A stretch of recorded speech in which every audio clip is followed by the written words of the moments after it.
It's recording? It's recording. You know what that means. After show time. After time. We should settle on a theme tone. A theme tone? Is that like a theme song, but not for the after shows? For the after shows. We could just record one right now and then use it for all future after shows. Too much pressure. Too much pressure. After show, it's the after show. Talking about things after the show. That's pretty good. I was taking a moment of silence for singers everywhere. I'm joking. All right, so what things do we have to talk about today? One thing that was interesting, this video almost never happened. Yeah, well, so we have a resin project coming up, and we haven't, I keep saying resin, we were actually using epoxy. I'm gonna have to put a lot of like asterisks in the video because I keep using them interchangeably, but yeah. We have a project coming up, and it's a pretty big project. It's a geode. Yeah, we're gonna do a geode, like a big geode. And incorporate that geode into like a piece of furniture or something. Yes, think like river table, but fancy.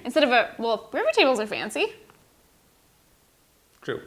Like river table, but instead of a river, it looks like the table is a geode, kind of. So we're gonna do that, but then we realized that we have not done this before, and so we broke it into a few different parts, and this is part 1 of 3, actually, of figuring out resin.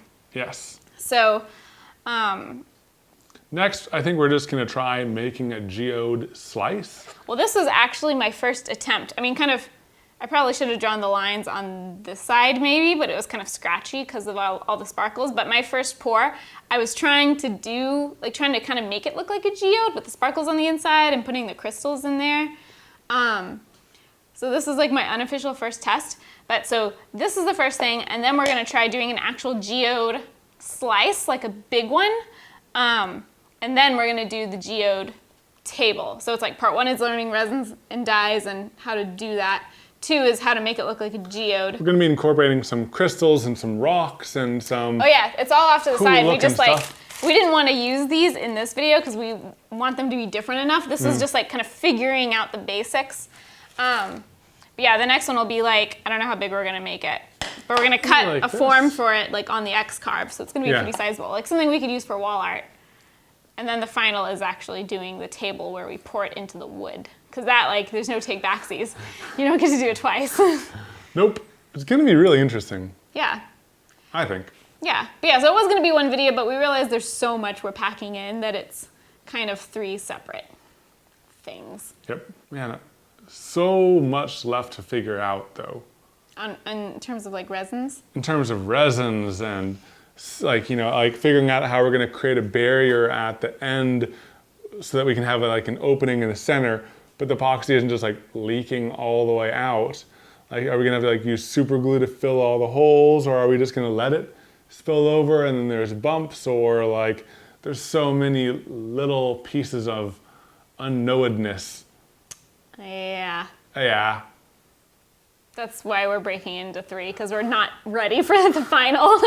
No. Yeah. But it's going to be really fun. And hopefully this format that we're following right here is something that you guys find interesting. I know a while ago, I think it was when we were talking about welding, which we still need to do. It's sitting right over there. We have everything pretty much set up for it, except for gas. So we're still waiting on that. But you guys chimed in with your opinion that you would rather see us try and then maybe have us, later on, we can make a video with lessons learned. We tried to combine both into one, and I think it wasn't so much, I think the question we had asked was if we're gonna be giving tips and stuff on how to do a thing. Yeah. I think it was do we do all the figuring out and then present it in the form of tips and best practices, or do we film the figuring out and just kind of relay things as we figure them out, even if they're not necessarily expert opinions. It's just tips we're picking up as beginners. Yeah. And what you guys said, and this is kind of what we would prefer to do anyway, is just experiment and film that, and then explain what we learn on the fly, rather than getting it perfect. And then one day we might get it perfect. Yeah. And then we might have even more tips we can give. Lessons learned from 500 resin pours. Numbers are good? Or 5 resin pours. Hey, we're already at 5. Yeah. Oh, is that what you said, 5? Yeah. Oh. Hey, I have a smart brain. I think one thing that playing with resin has done though is like it makes us want to do so many resin projects. Resin is really fun and it adds a special something really quickly. These colors are awesome. It's like kind of easy to do. Yeah, it's easy to do and it looks really cool. I would say it's kind of, at least at our level of expertise, it's kind of hard to control, but it's probably gonna look cool no matter what. Yeah, well, the lack of control doesn't really bother me because every single one of these is really cool. It only bothers me. Both sides. It bothers me for the geode table because if we're calling it a geode table, it needs to look like a geode. So that one actually has to look like something. But I think that for that one, we're gonna be doing less crazy stuff.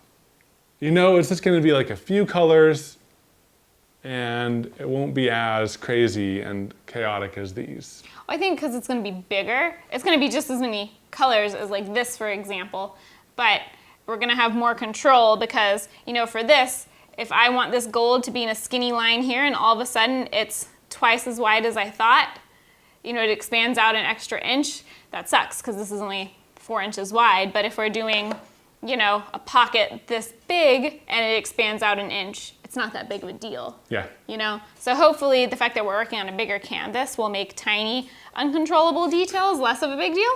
Yes. Or they'll just be bigger, uncontrollable details. I guess we're gonna find out. One thing I'm not sure if you guys noticed is during the first set of pours, the angles were kind of really tight in, and we did not intend it to be that way from the beginning. We had this camera running. Oh man, that makes me wonder how long that we've been going on. Probably not. Not too long. Yeah, all right. We had this camera right there running, and it died, and we lost all footage. I don't know if it died or if I just didn't push record. That could be on me. I don't know, but we didn't have footage from the entire pour from this one, so. But I think it worked. I But mean, that's a little fun behind the scenes secret for you guys. fun.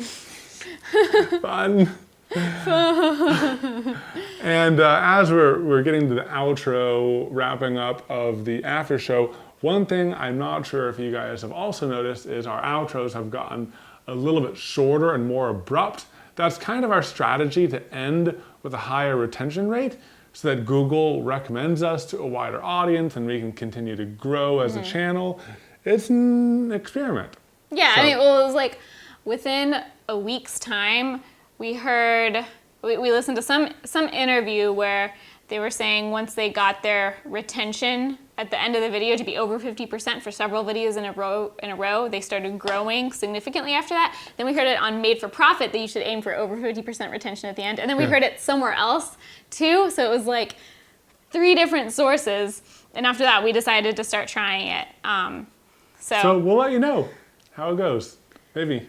Yeah, we've only had one video since then, that one of our 2 that we did abrupt endings on that had over 50%. The Yeah. dust collection, and then the wine rack was the other one we tried, but it was like a little too long. We were at like 48%. Yeah.